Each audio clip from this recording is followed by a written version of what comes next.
Friends, मैं हूं ज्योति सिंह और आप देख रहे हैं सक्सेस पथ। आज की इस वीडियो में हम पॉलिटेक्निक सिविल इंजीनियरिंग के 5th सेमेस्टर स्टूडेंट के लिए soil mechanics and foundation engineering के सब्जेक्ट का रिवीजन क्लास स्टार्ट हो रहा है। तो एक एक चैप्टर को हम यहाँ पर कवर करेंगे बहुत ही अच्छे से, और जितने भी टॉपिक आपके बीटीयूपी के नए सिलेबस के अकॉर्डिंग है सभी चैप्टर में, तो सभी चैप्टर के जो भी टॉपिक है उसको कवर कराया जाएगा। तो इस वीडियो पर इन तक बने रहिए और इस वीडियो को अपने फ्रेंड के साथ ज़्यादा से ज़्यादा शेयर कीजिए। आपको मोस्ट इंपॉर्टेंट क्वेश्चन की भी वीडियोज मिल चुकी है, तो आप जैसे वेस्ट वाटर इंजीनियरिंग की मिल चुकी है, आपकी सॉइल मैकेनिक्स की हो चुकी है और सर्विंग सेकंड की, तो उनके जो सर्विंग सेकंड का जो भी हमारा क्लासेस की सीरीज का प्लेलिस्ट था उसमें आपको मिल जाएगा। तो जाके आप वहाँ से देख सकते हैं जो भी मोस्ट इंपॉर्टेंट क्वेश्चन है सेमेस्टर एग्जाम के लिए उनकी वीडियोज। और आपकी सर्विंग सेकंड की रिवीजन क्लास आपकी कंप्लीट हो चुकी है, सभी चैप्टर का रिवीजन करा दिए गए हैं, तो उसकी भी वीडियोज आप सर्विंग सेकंड की रिवीजन क्लास के प्लेलिस्ट से जाके आप देख सकते हैं। तो चलिए हम स्टार्ट करते हैं। यदि आप चैनल पर नए हैं तो चैनल को सब्सक्राइब कर लें, बेल आइकन को प्रेस कर लें, जिससे कि हमारे नए वीडियो की नोटिफिकेशन आपको मिलती रहे। तो आज हम देखेंगे इंट्रोडक्शन के चैप्टर को, जो फर्स्ट चैप्टर हमारा है सॉइल मैकेनिक्स में। बहुत ही अच्छे से हम इसकी रिवीजन करने वाले हैं, क्योंकि आपके एग्जाम अब नज़दीक आ गए हैं। तो रिवीजन आपका मोस्ट इंपॉर्टेंट है, जो जितना भी पढ़े उसको रिवाइज होना चाहिए। तो एक वीडियो में हम पूरे एक चैप्टर को कवर करेंगे। तो ये हमारा इंट्रोडक्शन का चैप्टर, और सबसे फर्स्ट जो टॉपिक हमारा है soil mechanics and foundation engineering पढ़ना है। तो सबसे पहले हमको सॉइल के बारे में पता होना चाहिए, सॉइल मैकेनिक्स क्या होता है इसके बारे में पता होना चाहिए। फिर आगे जो भी हमारे पॉइंट है उसको हम डिस्कस करेंगे। तो सबसे पहला जो हमारा पॉइंट है सॉइल है। चट्टानों के विघटन से बनने वाला नर्म और ढीला पदार्थ ही आपका मृदा है। जो चट्टान होते हैं, चट्टान के विघटन से जो पदार्थ हमारे बनते हैं, जो चट्टान टूटते हैं, तो उसमें दो तरह के पदार्थ हमको मिलते हैं।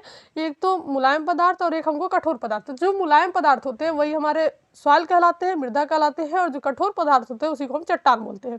तो इस प्रकार से चट्टानों के विघटन से सॉइल हमारी कहाँ से बनती है, चट्टानों के विघटन से हमारी बनती है। नेक्स्ट हम देखते हैं, इसी में जो भी मोस्ट इंपॉर्टेंट पॉइंट है सभी पॉइंट को हम यहाँ पर डिस्कस करेंगे। इंजीनियरिंग दृष्टि से मृदा असंघनित अर्थात ढीले कणों का जमाव है। ये कण चट्टानों के भौतिक व रासायनिक अपक्षय के कारण बनते हैं। जो कण होते हैं हमारे सॉइल के, और रासायनिक और भौतिक अपक्षय के कारण बनते हैं। जो चट्टानों का विघटन होता है उसमें दो तरह के अपक्षय होते हैं, एक भौतिक और एक हमारा रासायनिक। तथा मृदा के निर्माण के दौरान इनमें कुछ वनस्पतिक पदार्थ भी मिल जाते हैं। जब मृदा का निर्माण होता है तो कुछ वनस्पतिक पदार्थ भी इसमें मिल जाते हैं। मृदा के कणों का आकार आपका mm में A1/1000 mm के अंश से लेकर बोल्डर का जो आकार होता है 80 mm सबसे अधिक होता है, उसके साइज तक ये होती है। जो मृदा के कण का आकार होता है 1/1000 mm से लेकर 80 mm से अधिक साइज तक की ये हो सकती है मृदा के कण। नेक्स्ट हमारा है सिविल इंजीनियर की दृष्टि से पृथ्वी की सतह का ऊपरी भाग जो अपेक्षाकृत नर्म और ढीला है मृदा कहलाता है। जो आपका पृथ्वी की परत का ऊपरी भाग होता है जो नर्म और ढीला होता है उसी को मृदा बोलते हैं, सॉइल बोलते हैं। और इसमें क्या है कि आपका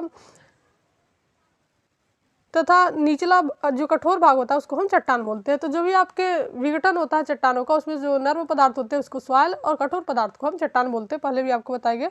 सिविल इंजीनियर की रुचि पृथ्वी सतह की उस मोटाई तक ही सीमित है जिस मोटाई तक मृदा संरचना के भार से प्रभावित होती है।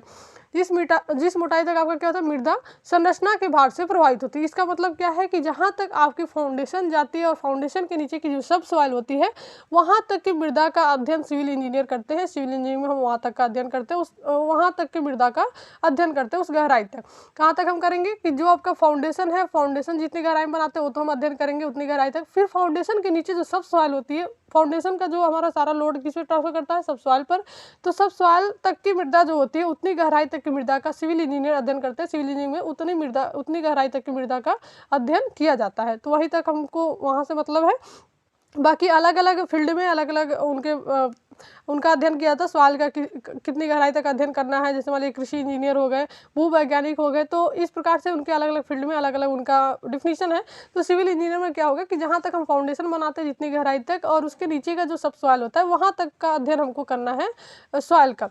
नेक्स्ट हम देखते हैं मृदा यांत्रिकी यानी कि सॉइल मैकेनिक्स किसे कहते हैं। तो इंजीनियरिंग की वह शाखा जिसमें मिट्टी को निर्माण सामग्री एवं नींव पदार्थ के रूप में उसके गुण, व्यवहार आदि के बारे में जानकारी प्राप्त करते हैं, मृदा यांत्रिकी कहलाती है। जो इंजीनियरिंग की शाखा होगी, ऐसी शाखा जिसमें मिट्टी के निर्माण सामग्री और नींव पदार्थ के रूप में जो मृदा होती है उसके गुण, व्यवहार और उसके बारे में जो जानकारी हम प्राप्त करते हैं, तो ये जानकारी जहाँ से हमको मिलती है उसी को हम बोलते हैं सॉइल मैकेनिक्स यानी कि मृदा यांत्रिकी। नेक्स्ट हमारा है डॉक्टर टरजागी को मृदा यांत्रिकी का जनक माना जाता है। तो ये आपका मोस्ट इंपॉर्टेंट लाइन है, इसको आप जरूर जब भी आप सॉइल मैकेनिक्स का डिफिनीशन दे रहे हैं तो इस लाइन को आप जरूर लिखिए एग्जाम में। डॉक्टर टरजागी जो है, डॉक्टर कर्लवान टरजागी, इन्हीं को हम सॉइल मैकेनिक्स का जनक बोलते हैं, इनको जनक माना जाता है सॉइल मैकेनिक्स का। नेक्स्ट हमारा है मृदा की उत्पत्ति। तो मृदा की उत्पत्ति कैसे होती है, मृदा कैसे बनता है, जो आपका जियोलॉजिकल साइकिल होता है वो क्या होता है, तो इसके बारे में पूरी डिटेल पढ़ेंगे। ये आपका इंपॉर्टेंट है, जियोलॉजिकल साइकिल पूछा जाता है। तो मृदा की उत्पत्ति चट्टानों के टूटने के कारण होती है। जो चट्टान होता है टूटता है, उसी के कारण आपकी मृदा की उत्पत्ति होती है। लेकिन इनका प्रोसेस क्या होता है, प्रकृति में पृथ्वी की सतह पर और सतह के नीचे विभिन्न चट्टानों व मृदा स्रोतों का भौतिक और रासायनिक कारणों से लगातार विघटन होता रहता है तथा मृदा का चट्टानों से अलग होना, टूटना, टूटी चट्टानों का स्थानांतरण व पुनः मृदा का चट्टान बनना प्रकृति में अविराम गति से चलता रहता है। इस प्रकार मृदा की उत्पत्ति 4 कारणों द्वारा दर्शाई जा सकती है। जो आपका जियोलॉजिकल साइकिल होता है, भूवैज्ञानिक चक्र होता है, इसी का ये डिफिनीशन है। अगर आपके एग्जाम में पूछा जाता है कि मृदा की उत्पत्ति कैसे होती है बताइए, या फिर जो आपका भूवैज्ञानिक चक्र है, जियोलॉजिकल साइकिल है, वो क्या होता है उसके बारे में बताइए, तो आपका दोनों का डिफिनीशन यही होगा कि जो आपकी चट्टान होते हैं, चट्टानों का विघटन होता है।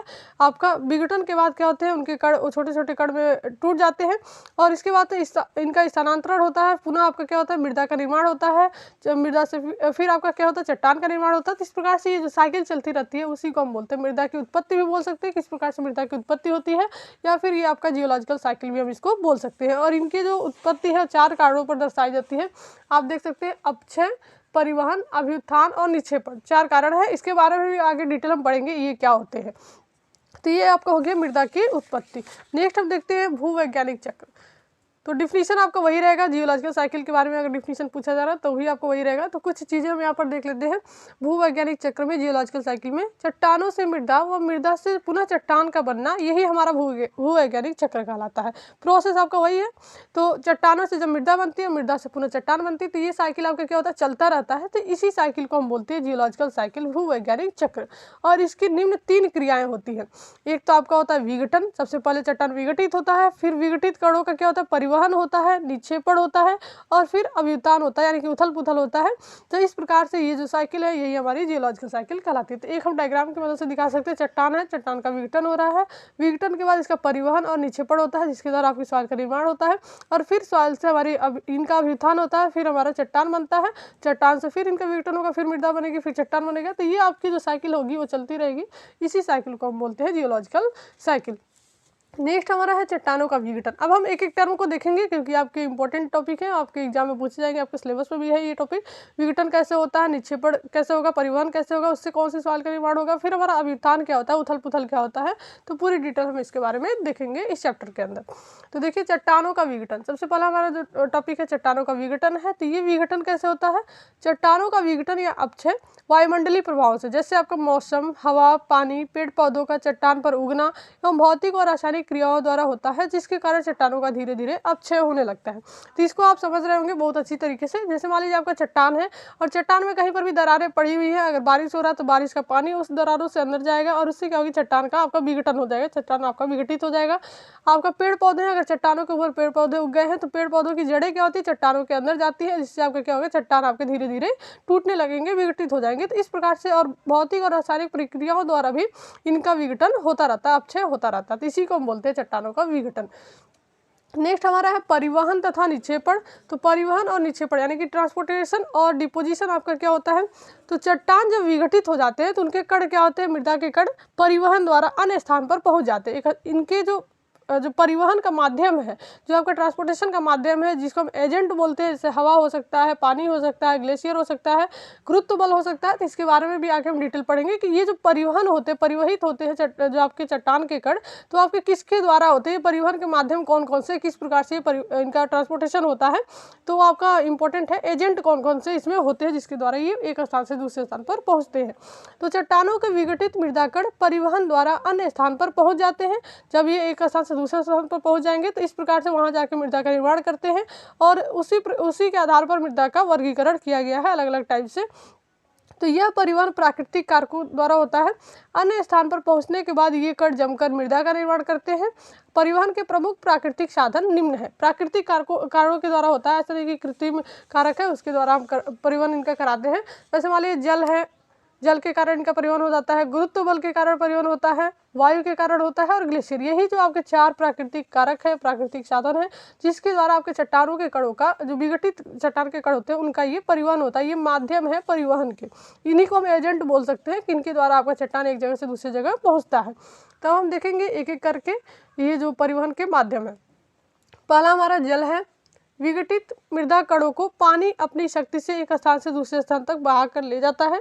इस क्रिया के दौरान निम्न मृदाओं का निर्माण होता है। तो जो आपके पानी होती है, जल होती है, तो वहाँ से भी जल के द्वारा भी आपके क्या होते हैं, चट्टान के जो कण होते हैं एक जगह से दूसरी जगह पहुँचने से, मान लीजिए बारिश हो रहा है तो बारिश के पानी में आपके कुछ चट्टान के कण आपके बहते हुए चले जाएंगे, एक स्थान से दूसरे स्थान पर पहुँच जाएंगे और फिर वहीं पर आपका मृदा का निर्माण करेंगे। तो इस प्रकार से जो जल होता है, जल के कारण जो चट्टान के कण बहकर एक स्थान से दूसरे स्थान तक जाते हैं और जो मृदा का निर्माण करते हैं। तो इसमें कितनी प्रकार की मृदाओं का निर्माण होता है, कौन कौन सी मृदाएं जल के कारण जो परिवहित आपके चट्टान के कण होते हैं उससे निर्मित होती है। तो इसको हम देखते हैं कि इसके दौरान निम्न मृदाओं का निर्माण होता है। पहला आपका है जलोढ़ मृदा।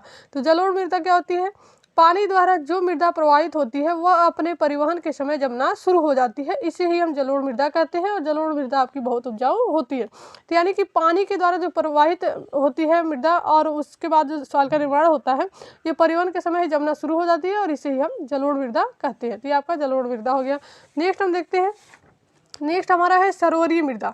ये भी आपके जल के द्वारा ही निर्मित होती है। तो नदियों द्वारा निर्मित डेल्टा तथा झीलों की तली में जमी मृदा सरोवरीय मृदा कहलाती है।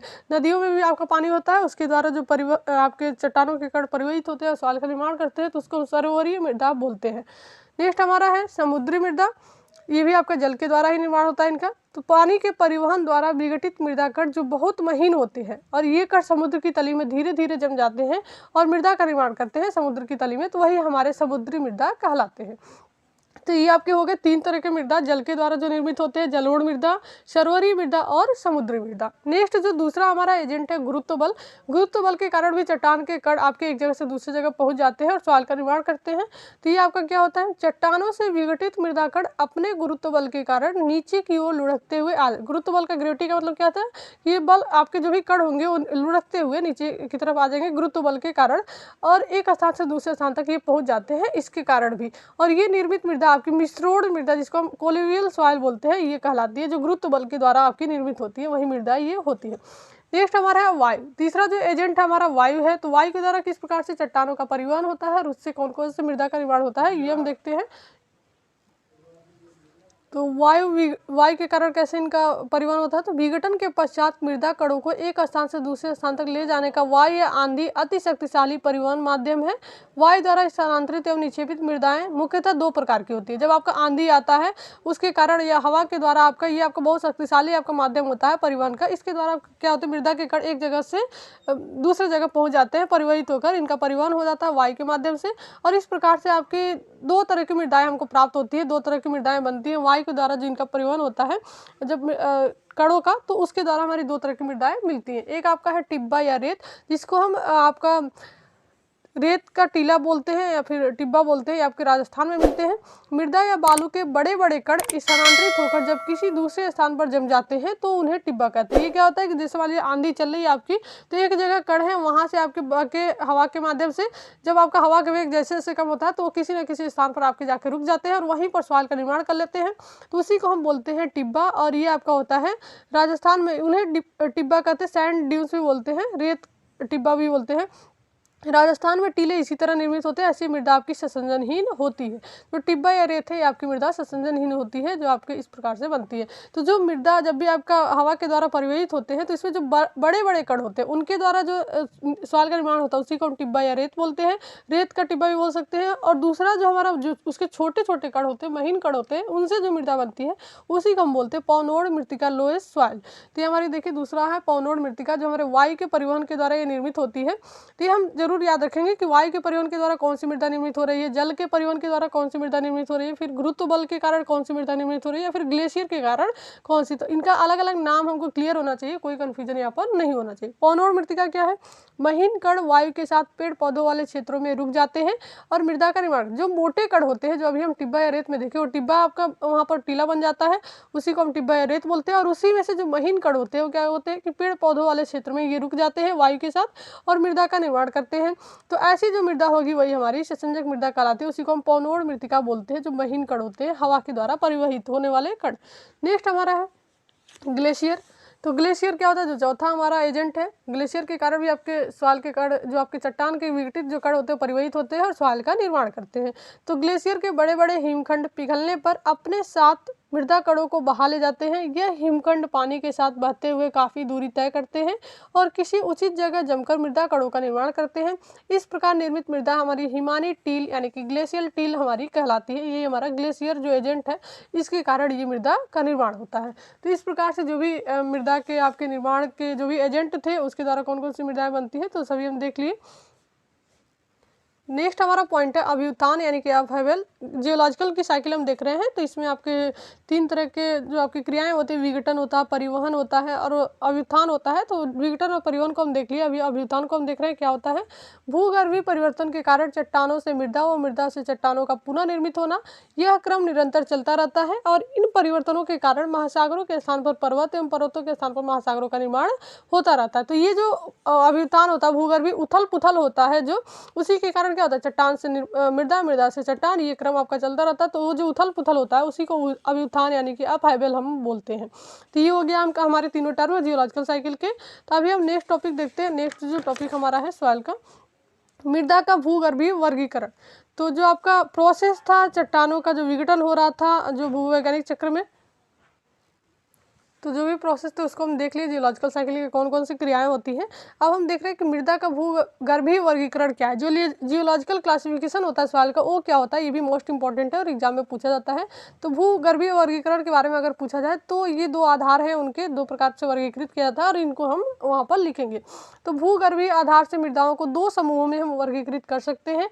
पहला आपका अवशिष्ट मृदा होता है, दूसरा हमारा स्थानांतरित मृदा होता है। तो ये दोनों बहुत इंपॉर्टेंट टर्म है। अवशिष्ट मृदा क्या होगी, यदि चट्टान का विघटित पदार्थ चट्टान पर ही जमा होता है। जैसे मान लीजिए चट्टान का जब विघटन होता है तो उसके जो विघटित पदार्थ होते हैं चट्टान पर ही जमा हो गए और वहीं पर सॉइल का निर्माण कर लिए। कहीं पर इनका परिवहन नहीं हो रहा है, कहीं दूसरी जगह ये नहीं जा रहा है स्थानांतरित होकर, दूसरी जगह मृदा का निर्माण नहीं कर रहे हैं, जहाँ पर इनका विघटन हुआ वहीं पर ये सॉइल का निर्माण कर रहे हैं। तो इसी को हम बोलते हैं अवशिष्ट मृदा और उसी चट्टान पर ही मृदा का निर्माण करता है। तो इस प्रकार की मृदा अवशिष्ट मृदा कहलाती है। स्पष्टतः इन मृदाओं के निर्माण में परिवहन की क्रिया नहीं होती, इसमें किसी भी परिवहन एजेंट की, ट्रांसपोर्टेशन एजेंट की जरूरत नहीं पड़ती। हवा, पानी, ग्लेशियर, इन सब की कोई जरूरत नहीं पड़ती, क्योंकि इस प्रकार की जो मृदा होती है, चट्टान का जहाँ विघटन होता है वहीं पर रुककर वहीं पर मृदा का निर्माण करती है। तो यही हमारी कहलाती है अवशिष्ट मृदा। ये बहुत ज़्यादा एग्जाम में पूछा जाता है। नेक्स्ट हमारा है स्थानांतरित मृदा। तो इसके नाम से स्पष्ट है, इसमें क्या होगा कि जो चट्टान का विघटन होता है उसके कण होते हैं, परिवहन के माध्यम से एक जगह से दूसरी जगह जो पहुंच जाते हैं, तो वही हमारी जो मृदा होती है वहाँ पर जो मृदा का निर्माण होगा उसी को हम स्थानांतरित मृदा बोलते हैं। और कई टाइप के आपके स्थानांतरित मृदा के जो एजेंट थे उसके बारे में हम देख चुके हैं अभी पहले। तो विघटित चट्टान के कण गुरुत्व, पानी, हवा या ग्लेशियरों द्वारा दूर जाकर किसी अन्य स्थान पर जमकर मृदा का निर्माण करते हैं। तो इस प्रकार से निर्मित जो मृदा होगी वही हमारी स्थानांतरित मृदा, ट्रांसपोर्टेटेड सॉइल कहलाती है। तो ये दोनों में डिफिनीशन आप जरूर याद रखिएगा, अवशिष्ट मृदा क्या होती है और स्थानांतरित मृदा आपकी क्या होती है। नेक्स्ट हमारा जो टॉपिक है, जो अवशिष्ट मृदा पढ़े, स्थानांतरित मृदा पढ़े और जो भी आपके चट्टानों का विघटन था उसके कारण जो आपके परिवहन के कारण जो मृदाओं का निर्माण हुआ, जैसे आपका जल के कारण जलोढ़ मृदा होगी, पौनोड मृदा होगी, सरोवरी मृदा होगी। तो इनके अलावा आपके और भी जो टाइप्स हैं और भी सवाल के बारे में जो आपकी अलग अलग मृदाएं हैं उसको पढ़ना जरूरी है। तो देखिए रेत और बजरी, रेत और बजरी अगला टर्म हमारा है सैंड एंड ग्रेवल। तो ये क्या होता है, यह ससंजनहीन मृदा है। इनके बारे में आपका टिप्पणी पूछ सकता है कि रेत और ग्रेवल पर टिप्पणी लिखिए, सिल्ट पर टिप्पणी लिखिए, चिकनी मिट्टी क्या होती है, कार्बनिक सिल्ट क्या होती है, पिट क्या होता है, बेंटोनाइट सॉइल क्या होता है। तो इसके बारे में ये भी टर्म आपके इंपॉर्टेंट है, तो ये भी आपके सिलेबस में है इसलिए हम इसको पढ़ रहे हैं। तो रेत और बजरी यह ससंजनहीन मृदा होती है। इनके कणों की आकृति नुकीली अथवा गोल होती है। इस मृदा की पारगम्यता बहुत अच्छी होती है। जो आपके मोटे कण वाली मृदा होती है उनकी पारगम्यता बहुत अच्छी होती है, जो ससंजनहीन मृदा होती है। तो इनके कण आकार देख लेते हैं। रेत के कणों का आकार क्या होता है आपका 0.075 mm से 4.75 mm होता है और बजरी ग्रेवल के कणों का आकार होता है 4.75 mm से 80 mm तक। तो ये आकार आप याद रखिएगा और इसका थोड़ा बहुत डिफिनीशन जब भी आपका टिप्पणी लिखने के लिए आता है संक्षेप में तो उसमें हम लिख सकते हैं। नेक्स्ट हमारा है सिल्ट, तो सिल्ट क्या होता है, इसमें सुगठिता बहुत कम या नहीं के बराबर होती है, इसकी पारगम्यता कुछ कम होती है, बहुत ज़्यादा अच्छी नहीं होती है। और इन सभी का जो हमारा है, जो हमारे असंजनहीन मृदा होती है, जो हमारे इस प्रकार की है, तो इसी का प्रयोग हम क्या करते हैं, नींव बनाने में करते हैं, फाउंडेशन में। और बाकी किसी जिसकी ससंजकता सही नहीं होगी, जो आपका ये पारगम्यता सही नहीं होती है, उसका हम प्रयोग नींव बनाने के लिए नहीं करते, उपयुक्त नहीं होती है वो मृदा। इसमें सुगठिता बहुत कम या नहीं के बराबर होती है, इसकी पारगम्यता कुछ कम होती है, और इसके कणों का आकार क्या होता है, 0.002 mm से 0.075 mm होता है सिल्ट के कणों का आकार। नेक्स्ट हमारा है चिकनी मिट्टी अथवा मृतिका। क्ले आपका क्या होता है, इसमें ससंजन व प्लास्टिकता गुण प्रचुर मात्रा में विद्यमान रहते हैं। ये आपका प्लास्टिसिटी इसका गुण होता है इसमें, क्योंकि इसको हम किसी भी आकार में ढाल सकते हैं, जो क्ले हमारा होता है। इस मृदा की पारगम्यता बहुत कम होती है, ये हमारा फाउंडेशन के लिए उपयुक्त नहीं होती है। मृतिका के कणों का आकार क्या होता है, 0.002 mm से, यानी कि 2 माइक्रोन से 0.0002 mm तक होता है। तो आकार आप जरूर याद रखिए किसी का भी। नेक्स्ट हमारा है कार्बनिक सिल्ट। ऑर्गेनिक सिल्ट क्या होता है, इसके कणों का आकार सिल्ट के कणों के आकार के बराबर ही होता है। जो सिल्ट अभी हम पढ़े ऊपर, इसके कणों के आकार के बराबर ही होता है ऑर्गेनिक सिल्ट का भी। इसमें सुगठिता होती है, इसका रंग भूरा होता है, पारगम्यता कम तथा संपीडितता अधिक होती है। तो टिप्पणी में अगर आपका आता है तो इसको भी जानते रहिए, इसका डिफिनीशन क्या होता है, इसके बारे में आपको लिखना होगा। नेक्स्ट हमारा जो टॉपिक है पिट, इसी में आगे जो हमारी पिट एक सवाल होती है, सवाल का नाम है, ये भी आपको पूछा जाता है। तो यह मृदा हल्के भूरे से गहरे रंग की होती है, जो वनस्पति के पत्तों और छिलकों के सड़ने से बनती है। यह मृदा जंगलों में पाई जाती है, इसकी सामर्थ्य कम तथा संपीडितता काफ़ी अधिक होती है, अतः इसे किसी भी प्रकार की नींव के लिए उपयुक्त नहीं समझा जाता। ये पिट सॉइल क्या होती है, जो आपके जंगल में जो मृदा होती है, क्या होती है, उसमें जो सॉइल होती है, वहाँ पर पेड़ पौधों की जो पत्तियाँ होती है वो भी गिरती रहती है सॉइल पर, और उसी सॉइल के साथ मिलकर सॉइल का निर्माण होता है। तो वहाँ की जो जंगल के अंदर की जो सॉइल होंगी उसी को हम पिट सॉइल बोलते हैं, जिसमें आपके ऑर्गेनिक जो आपके वनस्पति के पत्ते और छिलके होते हैं, वो भी इनके सड़ने से भी इस सॉइल का निर्माण होता है, उसमें मिली रहती है उस सॉइल में, तो इसी को हम पिट बोलते हैं। नेक्स्ट हमारा है बेंटोनाइट। यह एक प्रकार की मृतिका है, जो आपकी मुल्तानी मिट्टी होती है, उसी का ये एक उदाहरण है, ये बेंटोनाइट का ही। तो इसमें मुल्तानी मिट्टी आपकी आ जाती है। यह एक प्रकार की मृतिका है जिसमें मोंटमोरिलोनाइट खनिज अधिक मात्रा में विद्यमान रहता है। भीगने पर फैलाव तथा सूखने पर संकुचन बेंटोनाइट मृदा की प्रमुख विशेषता है। जब ये सॉइल भीगेगी तो इसमें फैलाव होगा, एक्सपेंशन होगा, और जब ये सूखेगी तो इसमें संकुचन होगा, श्रिंकेज होगा। तो ये आपकी प्रमुख विशेषता होती है बेंटोनाइट सॉइल की। इसलिए ये जो सॉइल होती है, ये नींव के लिए आपकी उपयुक्त नहीं होती है। यह नींव के लिए बहुत खराब मृदा है, इसे ग्राउटिंग कार्य के लिए अधिक उपयोगी समझा जाता है। मुल्तानी मिट्टी इसका प्रमुख उदाहरण है बेंटोनाइट का। नेक्स्ट हमारा है काली कपासी मृदा, ब्लैक कॉटन सॉइल। तो अपने रंग के कारण इसे काली मृदा कहते हैं हम, इसका रंग काला होता है, इसीलिए इसको हम काली कपासी मृदा बोलते हैं, ब्लैक कॉटन सॉइल। नींव के लिए सबसे अधिक कठिनाई उत्पन्न करने वाली मृदा, इस पर भी हम नींव का निर्माण नहीं करते हैं ब्लैक कॉटन सॉइल पर। पानी के संपर्क में फैलाव तथा सूखने पर संकुचन इसका विशिष्ट गुण है, इसमें भी वही गुण होता है जो पिट में होता है, जो सॉरी आपका इसमें बेंटोनाइट में होता है। इस मृदा के कण भी बहुत महीन होते हैं, इसमें ससंजकता व सुगठिता का गुण होता है। तो ये आपकी होती है ब्लैक कॉटन सॉइल। नेक्स्ट हमारा है ससंजक मृदा है। तो कोहेजी सॉइल क्या कहलाती है, जिस मृदा के कणों में परस्पर आकर्षण होता है उसी को हम कोहेजी, यानी कि जिसमें आकर्षण होता है, अट्रैक्शन होता है, तो उसी को हम बोलते हैं कोहेजी सॉइल। ससंजक मृदाएं कहलाती हैं। ये मृदाएं सुगठित होती है, प्लास्टिक होती है। नेक्स्ट हमारा है कोहेजनलेस सॉइल, ससंजनहीन मृदा। तो जिस मृदा के कणों में आपस में कोई आकर्षण नहीं होगा, कोई आपका इंट्रैक्शन नहीं होगा, तो ये आपकी ससंजकता नहीं होती है, तो ये मृदाएं आपकी कहलाती है ससंजनहीन मृदाएं। ये मृदाएं मोटे कण वाली होती हैं, जिसको जो ससंजनहीन होती है, जो महीन कण वाले होती है वो आपकी ससंजक मृदाएं होती है। नींव के लिए ससंजनहीन मृदा उपयुक्त होती है, जो मोटे कण वाली होती है। तो एक आपका एग्जाम में पूछता है कि ससंजक और ससंजनहीन मृदा में डिफरेंस बताइए, और रेत एंड जो आपका क्ले होता है उसमें डिफरेंस बताइए, तो ये आपको ज़्यादा पूछा जाता है, इसको आप जरूर तैयार कर लीजिए।